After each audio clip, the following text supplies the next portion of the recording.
2010. Simpler times. And unfortunately, well, that time has long gone.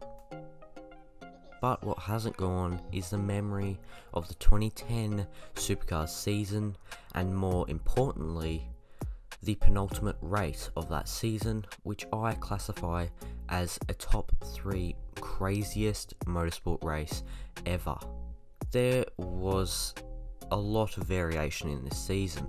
It started off with Jamie Whincup dominating.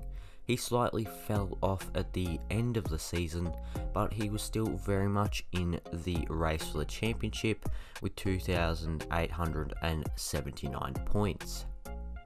James Courtney, well, he had won 5 races that season, and coming off the back of a win in the final race at Sandown, he was on 2,932 points. And well, there's another driver actually in this title fight, and that's Mark Winterbottom. Absolute chaos is what's about to ensue. Are you ready? Get the popcorn, sit down, enjoy, because this is the 2010 Sydney 500, race number 1. The Saturday's race would be 250 kilometres, and Lee Holdsworth would start on pole alongside Mark Winterbottom. Jamie Whincup would be 3rd, and all the way back in 6th would be James Courtney, the championship leader. He would have quite a bit of work to do, but we'll see what happens in this race, because it gets a bit crazy. The race got underway, and Holdsworth would have a decent getaway and hold off Mark Winterbottom. Whincup would slot into 3rd where he started, and James Courtney would also stay where he started in P6. It wasn't long until we saw Jamie Whincup head up into 2nd ahead of Mark Winterbottom, as on lap 3 he pulled off an audacious move for that 2nd position. But soon on lap 6, Kyle Reindler found the fence pretty hard and would have to bring out a safety car pretty early on. During the first set of pit stops, Will Davison would get himself in a bit of mischief with Fabian Coulthard, and Coulthard, well, yeah, you can see for yourself. The race got back underway on lap 9, and Whincup was all over the back of Lee Holdsworth. And later on in that lap, he would be able to take the lead over the GRM driver. On lap 10, Caruso and Slade were getting into a pretty heated battle, and James Courtney was right behind that pack, and well, he ended up actually making contact with the GRM car and got a bit of airtime. Luckily nothing too major, and was able to drive on and pierce his way through the pack. Speaking of Slade, well, he found himself once again in mischief just a few corners later, as on lap 11 he would find himself off at turn 1 and backing it into the fence. Then it would be another safety car, as Tony D'Alberto got into the back of Warren Luff, and that would once again, as I said, bring out the safety car and just calm everyone down ahead of absolute chaos. The race got back underway on lap number 20, and straight away the leader Michael Caruso went straight off at turn 1, and that allowed James Courtney to lead the race. Then on lap 28 in came the championship leader James Courtney for an incredibly important pit stop. Russell Ingall would be leading the way on lap number 31, and well, it wasn't easy conditions out there for the enforcer, as he was sliding all over the place and came in on lap 31, losing the lead to Jamie Whincup. A few laps later on lap 35, Dean Fiore found himself in the fence, and that brought out the safety car, and this is where you've got to prepare yourself for utter chaos. The rain started coming down during the safety car break, and Courtney would lead Jamie Whincup.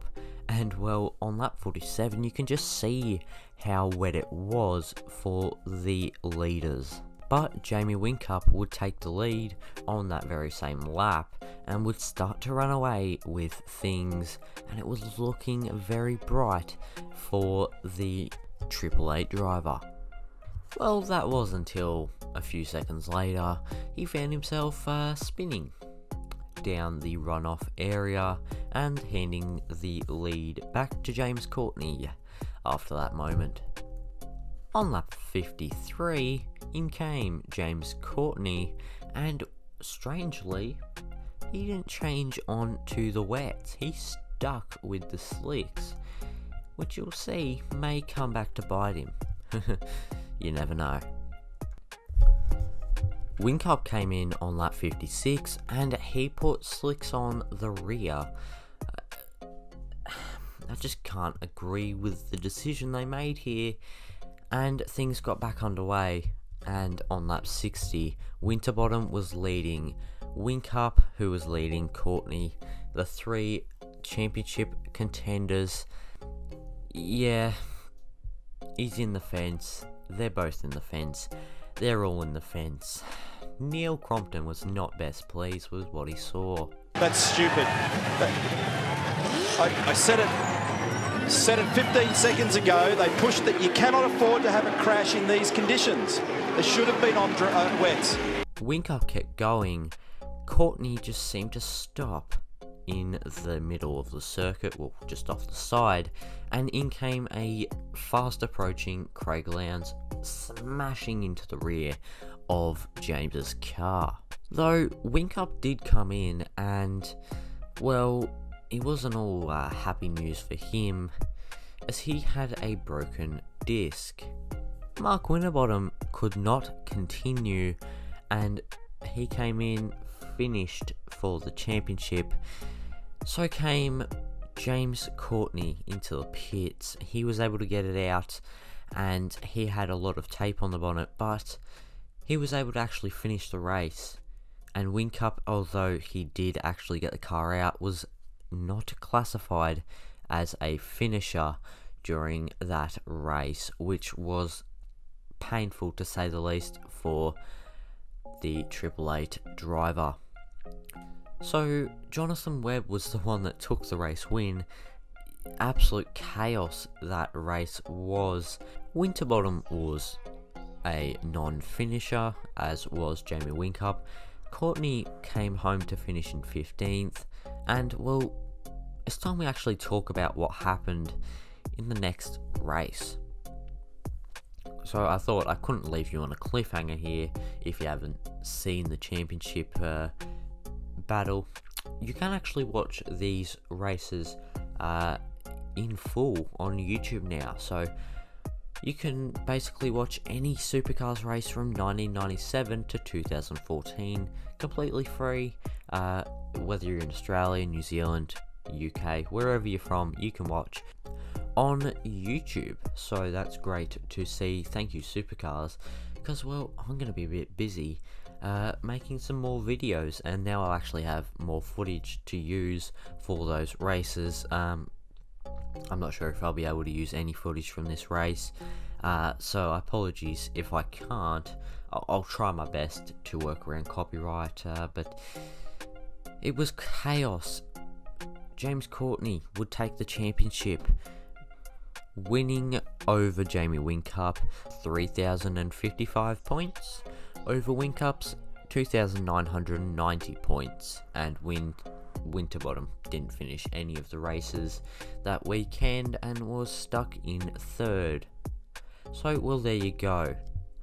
An incredible race, and I hope I did it justice in my little review here. I might try and do a few more ahead of the supercar season. I might do other motorsport, but I think I'll stick with supercars for now, because there's a lot of races that and seasons that you can cover that no one has covered, because supercars just doesn't have that kind of mainstream feel to it that Formula 1 does. especially on YouTube. So I'm going to try and grow the sport internationally. It's going to be difficult. I know I can't do it myself, but I can help grow the series, and hopefully I can put out some more season reviews. I have a few planned, so watch this space ahead of this year's Supercar season. Goodbye.